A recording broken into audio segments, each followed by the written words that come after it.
Matapos ang isang oras na biyahe, narating na namin ang Ambangeg Ranger Station, ang jump-off point sa pag-akyat ng Mount Pulag.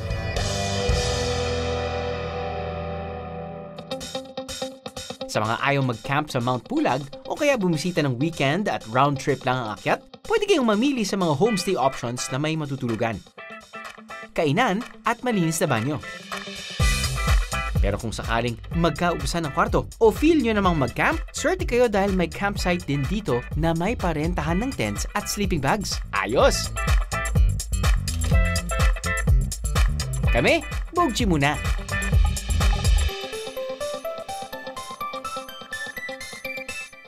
Sa Rangers Camp din namin nakilala ang aming tour guides at porters. Nagtutour guide po ako dito sa Mount Pulag, saka nagpa-farming din po. Nag-umpisa ako mag-tour guide mga 2009. Binuo ang asosasyon ng tour guides at porters sa Mount Pulag para mas maalagaan ang bundok at mabigyan ng alternatibong hanap buhay ang mga taga dito. Pagka peak season, ayun, nagtutour guide kami. Pagka naman yung tag-ulan po, nagpa-farming naman po kami pagka wala masyadong umakyat na bisita. Nakakatulong po yun sa pang-araw-araw ng mga pangangailangan. Nakakadagdag din po na pagbili ulit ng mga kailangan sa farm, then sa mga gamit sa bahay, mga pambili ng bigas, pagkain. Trek to Pulag, Edition 2. So, pinagkaibahan lang, hindi ko natin kasama yung asawa ko. But we just left the Ranger Station. Well, actually, mas familiar kasi Ranger Station.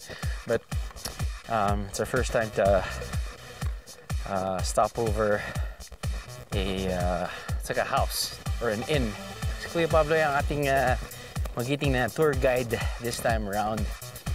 At sabi nila na mga 2 oras? Mahigit 2 oras. Mas advantage kasi pag local talaga yung tour guide kasi kabisado na nila yung area. Sanay po kami sa weather dito, umulan man, bumagyo sa taas. May mga training din po na binibigay sa amin, kagaya sa mga mountain search and rescue, mga basic life support. Gawa na siguro yung katawan namin, sanay na dito sa place na to. Kaya huwag magugulat kung ang guide o porter nyo ay ang ilang mga elder dito na sinlalakas ng mga kabataan kung magsikilos. Ang mga porter namin, karamihan ay mga babae. Girl power! Afternoon trek ang tawag sa aming gagawin kung saan sa Ambangeg Trail ang aming daan. Ito raw ang pinakamaikli at pinakamadaling daan papunta sa summit ng Mount Pulag. Pero may paalala ang mga madalas umakyat dito. Ang Ambangeg Trail is easy trail, pero kailangan din po preparation talaga. Kailangan ng konting training and then exercise every morning, at least 1 week or 2 weeks na exercise every morning. At least may paglalakad, pagja-jogging para hindi mahirapan pag-akyat. Since mataas ito, mas manipis yung oxygen.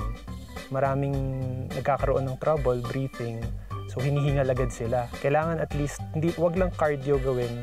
Kailangan meron din konting drills. Huwag ding piliting maglakad ng mabilis. Easy pace lang para rin manamnam natin ang tanawin. May 3 ecosystems sila dito. Ang una nating dadaanan is pine forest.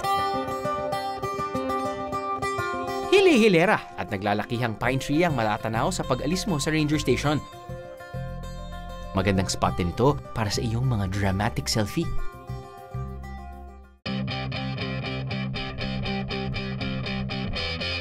Kung hindi nyo kayang makipagsabayan sa lead group, mabuting hatiin ang grupo para may makasabay ang mga medyo mabagal. Para niyo research namin si Tana. Ay, patayin ko na lang kayo dito. Dahil ina-appreciate niya ang lugar. Yun lang naman. Before ka mag-Camp 1, papasok ka na ng mossy forest. Karaniwang may mossy forest o malumot na gubat sa mga mataas na lugar. Nadadaanan kasi ito ng malamig na hangin at ulap na nagiiwan ng hamog sa mga halaman. Kaya mas madaling tumubo ang moss, ferns, lichen at orchids sa mga sanga at ugat ng mga puno rito.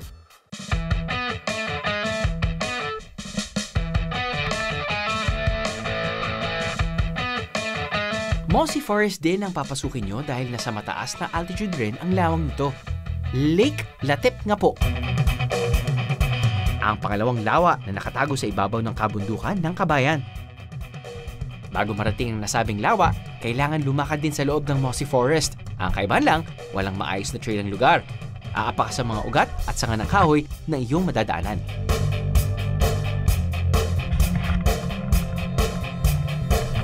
At hitik na hitik sa mga fern ng mga puno rito.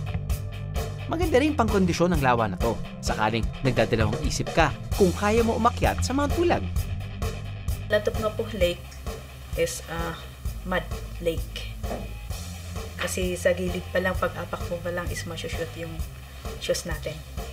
So, be careful sa gilid. So, kung gustong mag-picture sa gilid, aapak lang sa mga ugat ng kahoy. Iba kasi yung lake namin dito. Yung very sticky yung mud niya. So, habang gumagalaw ka is lalo kang lumulubog. So, di compared ito kumunoy. So, careful.